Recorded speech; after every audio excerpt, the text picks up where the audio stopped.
Hello, ladies and gentlemen. Welcome back to another episode of World Cup Fantasy. Hold on, wait a minute. Okay. Um, yeah, I just thought that I wanted to make a quick video to give you kind of like a 80 to 90% finalized version of my game week 5 team. So basically, going into game week 5 from game week 4, the round of 32 to the round of 16, you have 4 free transfers and you get a top up of maximum of 4 players from each country. Alright, so before we talk about match day 5, let's talk about our match day 4 so far. It has kind of been a disaster, if I were to be real about it. Mm, I've used the qualification chip and well, I guess the good thing is I've only have Kimmich, who is eliminated, uh, which he shouldn't be because he's facing Paraguay, but he should have even had a clean sheet and like some attacking returns, but he doesn't. He's a massive flop, so it is what it is. So and then there's another one where I went for Haaland instead of Kane because I thought most people would go for Kane, and then I watched Kane versus Ghana in the group's last group stage match, and I was like, yeah, they're facing one African team to another African team, and DR Congo like managed to draw Portugal. So I was like, I don't think King can do well against DR Congo.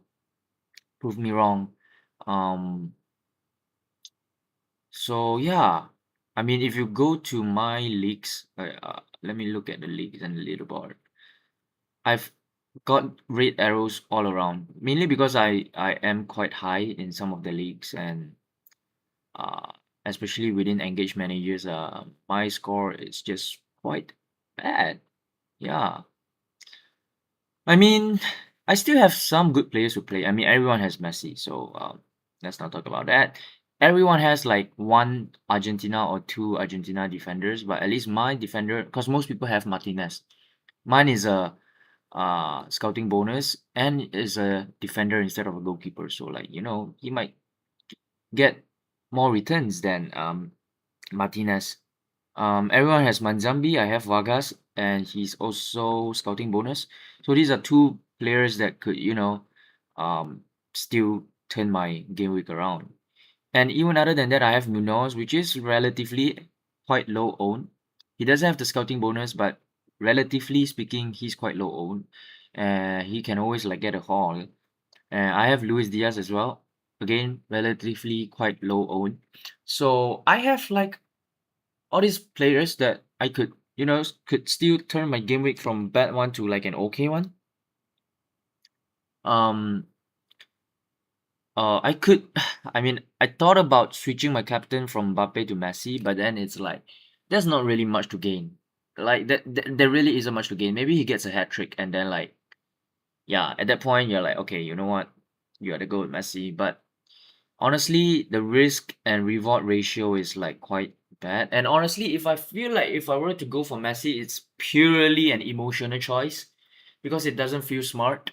And because I've had kind of a stinker, I really want to do something big to kind of like salvage it.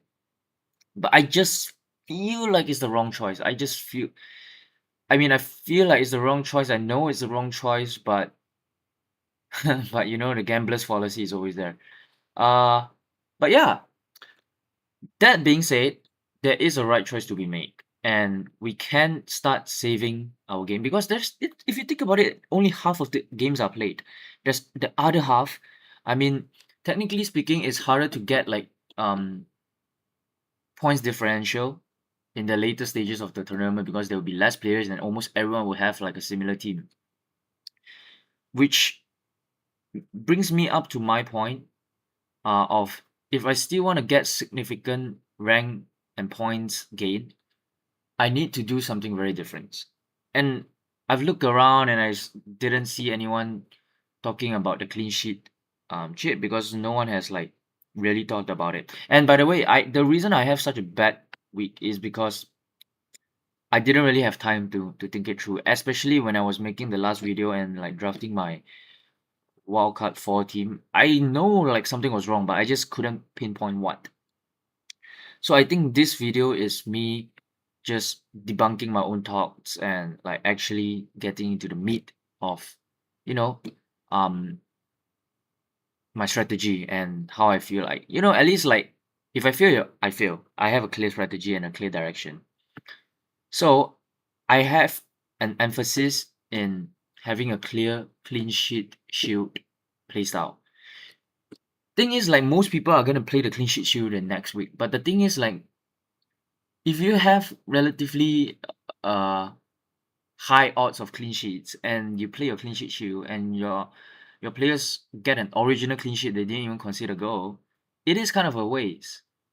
Compared to if you were to, you know, uh play it during matches where they are very likely to score one goal and concede one goal, and everyone else didn't get a clean sheet. You get a clean sheet, you get a huge rank bonus.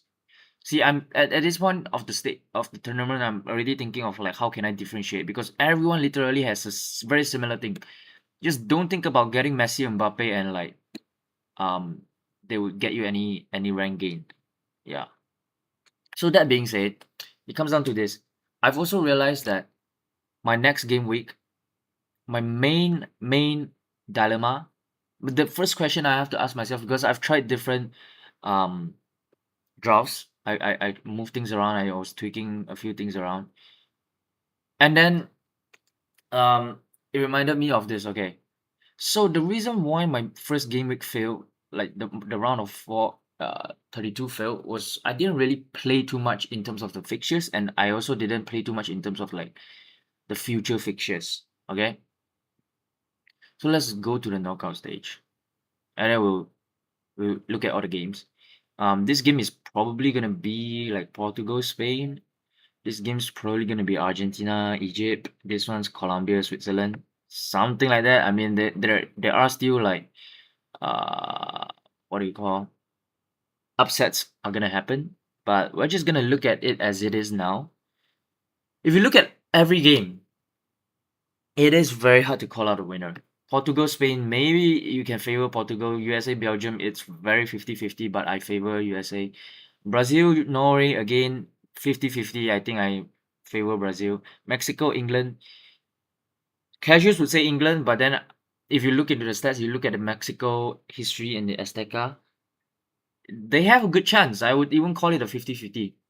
Argentina, Egypt is another one of the easier things to call, easier match to call. Switzerland, Colombia, again, very tough. So if you think about it, the only one-sided matches are France versus Paraguay, Morocco versus Canada, and Argentina versus Egypt. So I really, really, really want to stack up on these teams, especially France and France and Argentina, because beyond this round of 16, even in the quarters, they have favorable matchup, especially France, because France is gonna play Morocco and Argentina is gonna play probably Colombia.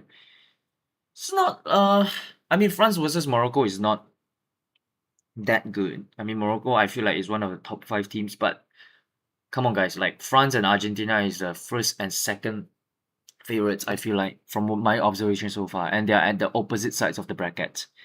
So you could just bring players from those teams in and save transfers in the future.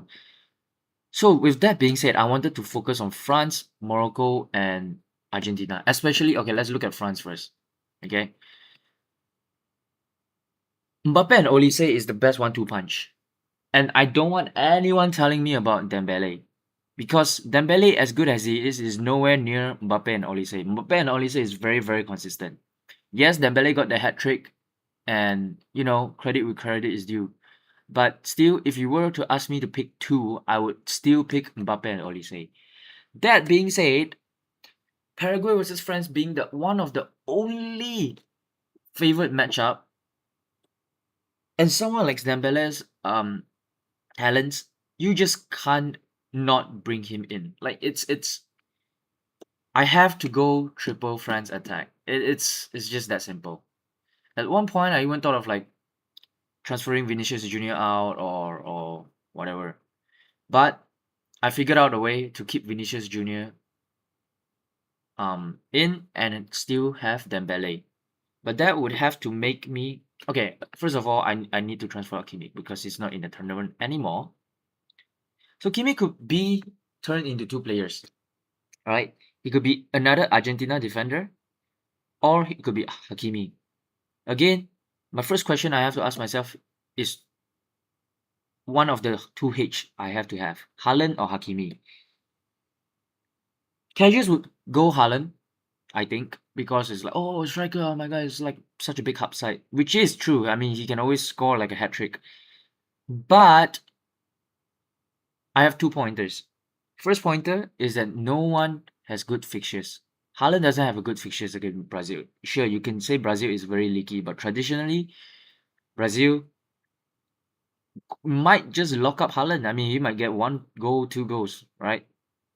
But at the same time, there are better substitutes for Haaland. You know, you could bring in later. I'll show you some. What would I bring in instead of Haaland? And you know, he could like somewhat mitigate the difference, the gap between Haaland and whoever I'm gonna bring in. But in terms of Hakimi, there is no one near as attacking as him and has as good of a fixture as he does. No one, literally no one. Argentina doesn't have a good attacking fullback. France doesn't have a good attacking fullback, and even if they have like Luka Digne and Theo Hernandez, they are not new. Kunde is expensive. I mean, and he doesn't get attacking returns not that often, anyways. So Hakimi is like, if you were to ask me to pick, I would pick Hakimi over Haaland. Okay, so we'll bring in Hakimi over Kimmich. So then we will need to bring out Haaland for okay. In terms of Haaland, I have two players in mind that I want. The first one is Oyarzabal. Second one is Matheus Cunha. I don't know if I can think of a better pick that would, you know, get me some money, but also at the same time get me to Dembele, because if you look at this game week, Dembele is who I want to go to. Going to Kane at this point just feels like a sideway move. Lautaro Martinez doesn't give me enough money. Maybe you could go Embolo, but if you go for Embolo, it's like he might get eliminated in the next match. Balogun just got a red card. Lukaku's just bad. uh, Ronaldo doesn't give me enough money. So it's just simple. It's either Oyarzabal or Matheus Cunha. As a Man United fan, I am tempted to go for Matheus Cunha. But it comes down to two things. First of all, his minutes are not as good as Oyarzabal. Second of all, Brazil is not as strong as Spain. Like Brazil could easily not lose to Norway here. And even if Brazil made it through, Brazil could easily lose to England, right? If England makes it through, or maybe even Mexico. Whereas Spain is like more new. And at the same time, like if Spain wins Croatia or Portugal, they have a relatively easier fixture in terms of USA and Belgium, because like USA and Belgium in the round of in the quarters, you might in hindsight feel like it's tough, but it's one of the easier matches already at that point. So in that logic, I think I would like to go for Oyarzabal. Okay. So with Hakimi in and Oyarzabal in, we have 2 million in the bank. Just enough to change Luis Diaz into Dembele. Again, all of this is before Colombia plays. So I don't even know how Vargas perform. I don't even know how Diaz perform. Like Diaz might get a freaking hat trick against Ghana. And I would be the happiest man alive. And would I still transfer him out? I don't know. But as of right now, this feels like the logical move. Okay? I have one more transfer left, but there are a few things that I still want to do. Okay? If I look at my team right now, I'm quite happy with a lot of things. Okay? At least I have triple friends. Okay? And if you look at the good fixtures against France, Morocco, Argentina, the longer term ones being France and Argentina, most people won't be thinking of bringing in Argentina players because they already have triple Argentina. And that's something that I feel like I mess up. I didn't go for triple Argentina. Now I have to like compensate. Um, and there are still few players that I feel like I just don't like. First of all, it's Robinson. Not because I feel like USA can't win Belgium, but because I feel like he's too pricey. I feel like I got debated into scouting bonus, even though I told myself not to. Um, and even if I wanted scouting bonus, I could have went for Richards or like Freeman. No, I went for freaking Robinson. I don't know, like, and Des got like a freaking assist today. Got early sub. I could have went for Des. Anyone but Robinson is better than Robinson. Des, Chris Richards, Realm, Freeman, all of them, they're cheaper than Robinson. They either have the same points, same scouting bonus, or either, as a matter of Des, like has better points. So it's like, I really don't like him. O'Reilly, I really don't want him in my squad either, but I mean, it is what it is. Vargas, I haven't seen him play, but he's playing Colombia. In that match I favor Colombia to win. That's why I have Munoz. That's why I have Vargas, and that's why, yeah, I used to have Luis Diaz because when I first accessed that quadrant, I always thought like Colombia was always the favorite to win. Um, and 6.8 has a very very easy place to go. I could have just easily. Okay, so from this point on, I think these three are set. Okay, the Hakimi, Oyarzabal, Dembele move, they're quite set. Okay, now there's a combination of two sets of moves. The first move is to simply just go from Vargas to Saibari. Because this Morocco guy, he's playing out of position. He is cheap, can get him easily as one of the only good fixtures. Yeah, so I happy to go to him if Vargas doesn't perform well today. But I would still be left with Kreppel and Robinson. I definitely don't expect Kreppel to have a clean sheet against Morocco. That's why I have Saibari and Hakimi. Robinson against Belgium, maybe. Maybe. But then again, like, if even if they went through, like in the miracle that Kreppel wins against Morocco, they're gonna face France. Like, at some point, I just gotta cut my losses and have Kreppel away from my team. Robinson, same thing. Even if they win Belgium, which honestly I see them winning Belgium, they're still gonna play Spain or Portugal. Okay, if it's Portugal somehow, some way, maybe. But then again, you have better USA players than just Robinson. The money could be easier spent elsewhere. So the other option is to go for Robinson and Kreppel to Medina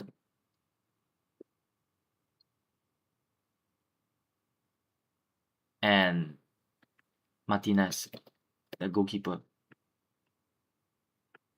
And then you would see that, oh, you're taking a -6.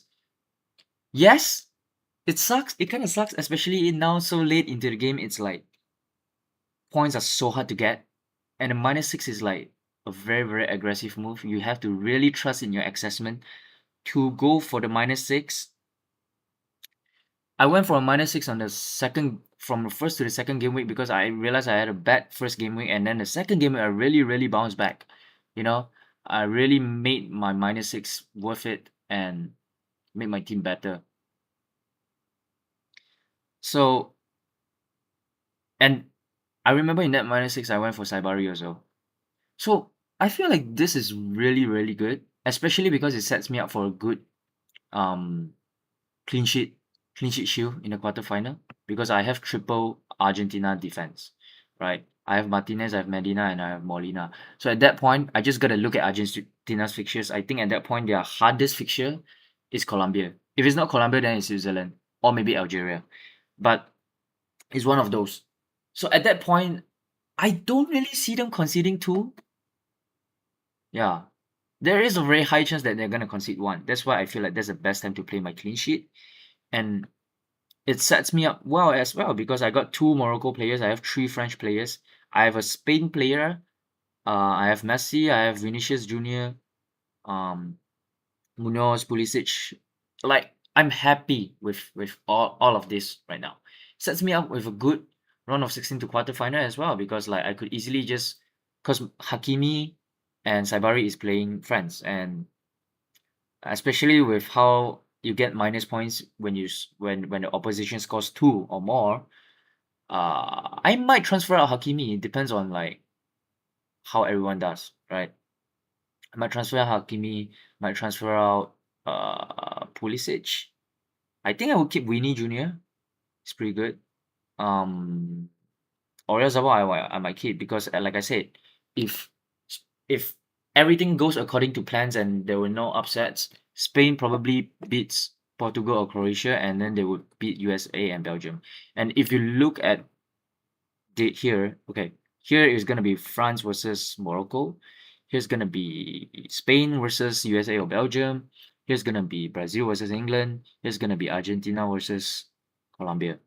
So at that point, the best two teams are Argentina versus Colombia and Spain versus USA or Belgium. The most favorite matchup. Of course, France versus Morocco. Yeah, I kind of like Morocco, which is why I don't. I kind of respect them and don't see France Morocco as a good fixture. But France always, no matter who they play, is a good fixture. So in that case, like um, if you look at it that way, Spain versus USA or Belgium is a good fixture, especially on the attacking standpoint. So I could easily just see myself going from Hakimi to I don't know, maybe a France defender like if Luca Dine at that point is nailed, maybe Luca Dine or or maybe just straight up another Argentina defender. Just full on go in on the clean sheet shield. I don't know, round of 16, do you get another uh let me see. Wait, no. I don't know if you get another let me just open another slot for like maximum players from a same country. If you do, maybe I can just bring in Lisandro Martinez. I mean, yeah, why not, right? Let me see. Round of 16, maximum 4. So yeah, I think you get one more slot, maximum 5 players per country. So I could just go from Hakimi to Lisandro Martinez, which I like. Get the whole freaking Argentina backline. Um, and then Spain, I would like Spain, right? So maybe Pulisic, Saibari to Danny Elmo or Bruno Guimaraes. Yeah, I think Bruno Guimaraes is good. Saibari to Bruno Guimaraes. Maybe if I can get to Yamal, I probably can't from the looks of it. I was thinking like, how can I get to Yamal? I mean, Vinicius Junior to Yamal is the easier cop out, but Vinicius Junior, yeah, against England, I don't know, is doable as well. But yeah, I think it sets me up very well with a clean sheet shield. Um, if I can, I don't know, like save some money to get Pulisic to Yamal, it would be great. Don't think I can though, because I can go Saibari to Bruno Guimaraes.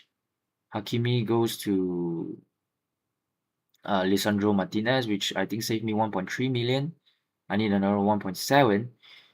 Munoz can go to Mojica at that point because like uh I mean because Mojica's cheap, right? And yeah, I don't know if there are any better players. Yeah. So yeah, Munoz to Mojica, O'Reilly to like one of the cheaper players. Could even just go for like a player who's not playing, just to get Pulisic to Lamine Yamal. I don't know. A lot of exciting options just opens me up for all these exciting options, and I really like this. as long as we don't look at this -6, sometimes you just have to trust your assessment. And trusting my assessment has brought me this far. So why not just, double down and go on? Mm, yeah, I think that's it. I mean, it's kind of sad looking at this team right now. Uh, I don't know. Okay. This is the league that it's a content creator. His name is DUnit. Go check him out on YouTube. This is the league that matters to me because this is like all engaged managers, and like if you win the league, you get like a t-shirt, which I don't know, feels like I'm fighting for something rather than just nothing. So I'm pretty happy to be in this league, and I think this is the league that I would hold myself uh by standard. So if you look at the league, right, the round points, like, okay, you have 93, you have 75, which is very low, 98. Let me just look at the 75. Like what happened? Okay. I mean, still has Yamal, still have quite a few players to play. Yeah, he went with Kimmich, which is one of the problems. I don't know why he would go for Hakimi. Jonathan David, I understand. I think I understand. Yeah, Jonathan David, I understand because they're playing South Africa. Jude Bellingham. Yeah. A lot of people went for Jude Bellingham just to like not get Kane. That's a big punishment. For me, I just don't go for either. Got a 8S as well. Uh, let's look at this. I mean, everyone's literally playing their qualification booster, so like, yeah, look at this. Oh, okay. At least Freeman doesn't have the scouting bonus. Okay, I was gonna say he's like 4 million, 1 whole million cheaper than Anthony Robinson and have scouting bonus. But luckily, thank God he doesn't have scouting bonus. So I got 2 more points. But this guy, man, this guy is like 4.3, 0.7 cheaper than Anthony Robinson and got a free assist. Like this is just him. I feel like if you look for like price per uh point per price ratio, I think Des would easily be one of the top. I might be wrong, but he's been crazy this tournament. Yeah, I mean you still have Diaz, Messi, and Medina to play, similar to me. Lamine Yamal, Ryerson, it's my who? Uh, Daniel Munoz and L- what? Vargas. So everyone has a similar amount of players to play left. Um, Like I said, still I didn't do like bad, right? Like look, there are some players who are worse than me, like 75, 84, 80, 83, 78, 84. Yeah. So I don't know. Yeah, this Dumfries Hakimi player. I don't know why people go there, but and at the very least, the one choice I made right was Olise and Dembele. At least I picked Olise over Dembele, and Olise ended up scoring more than Dembele. And if you ask me to pick now, I would still pick Olise over Dembele. But yeah, okay, let's look at next room. Mm, mm, mm, mm. Yeah, these people still have like Spain to play, and yeah, because Spain is just good. Yes, I mean this is hindsight speaking, right? Like, I mean, dude even went for like double Colombia, which yeah, I mean the cheaper version of my Daniel Munoz and Luis Diaz, which might work for him because like Mojica has scouting bonus. Do they both have scouting bonus? Oh, they both have scouting bonus. That's actually so good. I mean, big up extreme variants. Um, yeah, yeah. This is great, man. Like good team. Um, I just hope my puns work. If my puns work, this could easily like be a good game week because I'm still within range of like the median. Like I feel like I'm average or like a bit below average right now if you compare like the teams. Uh,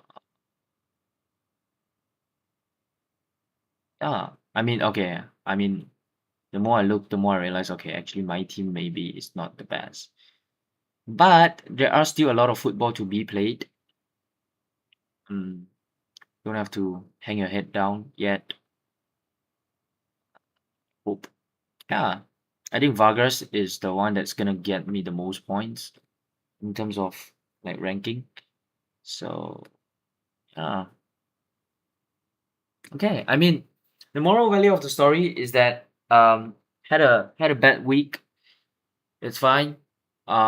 Just gotta pick your head up and try to optimize the right decisions from now on and find out what went wrong. I know for a fact what went wrong in the round of 32 is that like I thought we had a lot of transfers. I thought we were more um forgiving because there was like four transfers and then I was like, you know what? Like four is a lot. And then like I could make a lot of mistakes. And I didn't really give my draft too much thought before going into the deadline. And the first time I think about my draft was like I think 2 days from the deadline, and it's like very short time. I couldn't like figure out what was wrong or what was right, how I felt about my draft, and like I didn't go in depth about it. And yeah, I think that was what went wrong. So right now, I think like 1 or 2 days before the deadline, I think everything through, make sure I'm happy with my choices. And this is actually not the first draft, like the one that I showed you just now. I don't know if you can see, but yeah, you can't. I didn't save it yet. But it wasn't actually my first draft. I was like tweaking a few things. I was thinking of maybe going for, okay, let me just quickly show you the version of which I had Haaland and not Hakimi. It goes something like uh, how did it go? Okay, I remember I bring in like Medina. No, Robinson would be this one.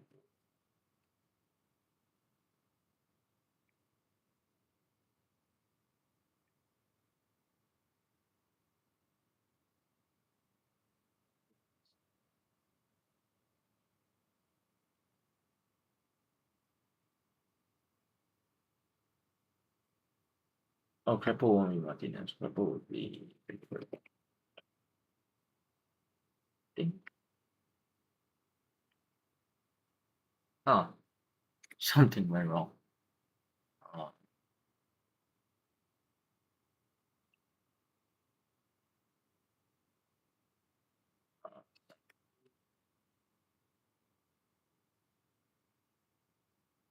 then Duran got 10. Uh-uh. Oh,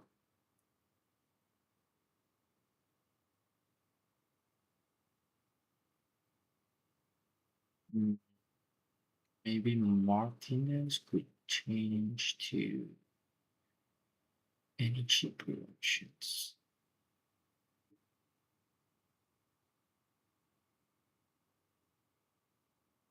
Uh, something like this. Maybe Mojica. It's not bad. And oh, I got 10.2, so I don't even need to make Pulisic. Because between Pulisic and Vargas, I would like to keep Pulisic more than Vargas, I think. Especially if I bring in Mojica. So, survive. But actually, I don't even need to make. I just go for Pele here.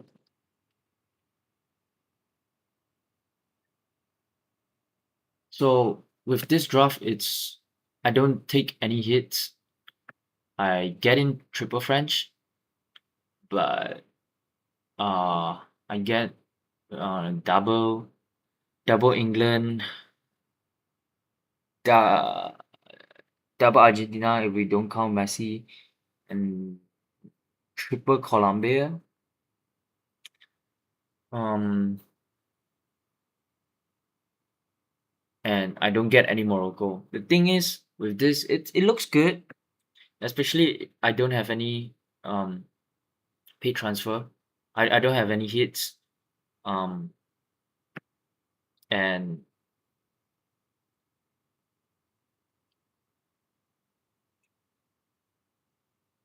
yeah, I don't have any hits and I still have Haaland. But the thing is like the Morocco game is really, really, really gonna hurt me. And at the same time, like what if England lose to Brazil? I would need to move Pickford and O'Reilly out. Oh no, what if England lose to Mexico, right? And like when do I play the clean sheet shield? Because if I play the clean sheet shield here, like Molina and Medina probably is getting the clean sheet. I don't think they are gonna concede one. But Colombia versus Switzerland, yeah, maybe Colombia concedes one. I can see that happening, but still, I don't really know. With England and Mexico, yeah, I also can see them conceding one. Vargas, I could take a hit and move Vargas to Saibari, and then maybe maybe it would be better. Actually, this is also quite close. If you ask me right now, I'm 80% on the Hakimi draft and 20% on this Haaland draft. Um,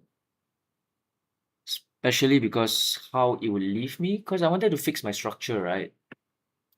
And I thought like my previous structure, because like now if you look at this, I still have a lot of problematic players, right? I have Vargas, who I feel like I need to transfer out soon. Mojica, Haaland and Vini, like one of them gets to stay. Um, yeah. Actually, this is not that bad, uh, but yeah, we'll have to see. I mean, let me just um yeah. Give me a minute. I want to take a picture of this. Because the thing is, like every time I make a draft and then I take a picture, and then I'm like, okay, you know what? I'll compare the pictures and see like which one is better. Cause the way I look at this now, it's not even that bad. You know, basically it's just Haaland versus Hakimi. Pick your poison. Who do you think scores more? Okay, it's like Haaland and Mojica. Yeah, it's literally Haaland and Mojica versus Hakimi and Oyarzabal. I mean, if you put it that way, okay, Haaland, Mojica, and Pickford versus um Oyarzabal, Hakimi, and Martinez. Yeah, I mean, if you put it that way, it's pretty Hakimi. Cause I don't know, like okay, maybe even if you say Haaland outscores Hakimi, um, there's Mojica, there's Pickford versus Martinez and who Oyarzabal. So I feel like who you bring in is almost as important as who you bring out. And even though this is good, it saves you a hit, maybe. Yeah. I mean, I could easily just Vargas to Saibari is a vacuum in itself because they're both 6.8. I could easily just keep Vargas and not go for Saibari. I could go for Saibari and move out Vargas. I guess it depends on how does Vargas perform today. Because honestly, I would be lying if I say that I know Vargas game very well. I think I only watched one or two Switzerland games. I didn't follow them very closely in this tournament. And the reason I went for Vargas instead of Mazambi is because I had more money at that time and like he was under scouting bonus. So I don't know shit about Vargas. But hopefully he gets me like a hat trick tomorrow and then I'll be a happy man. Yeah. So I think that is it. I think it's already 40 minutes. Let me not occupy more of your time and end the video here. Thank you all, love you all. I hope you guys are ready to see me as the world number one. Okay, look at this. Okay, here. Obada, you can suck my bada. I'm 3K ranking right now, which is not bad either. Because I did say that I wanted to go just into the top 10K. I was in the top 10K. So I think now let's aim for top 1K. Okay, what about that? Top 1K. Okay. So yeah, I hope you're ready to see me here. I mean, if you look at the leaderboard, everyone has good points. Like boom, like 85 is just bad. But okay, it gets better. Vargas hat trick coming. Thank you. Love you all.